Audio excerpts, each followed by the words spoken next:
Panibagong araw, panibagong vlog. Oo, kailangan talaga araw-araw may upload. Kinarir na talaga ang pagiging vlogger, no?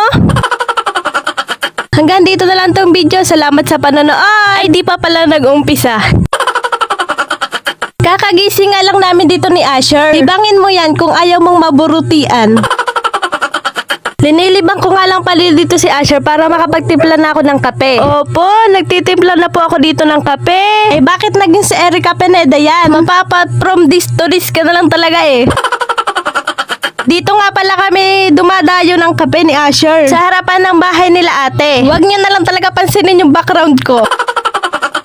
Madalas talaga kami dito magtambay ni Asher. Minsan, kailangan mo talaga ng ganitong sandali. Yung tahimik, presko ang hangin at wala kang ibang iniisip kundi kung paano ulit mapapatulog si Asher.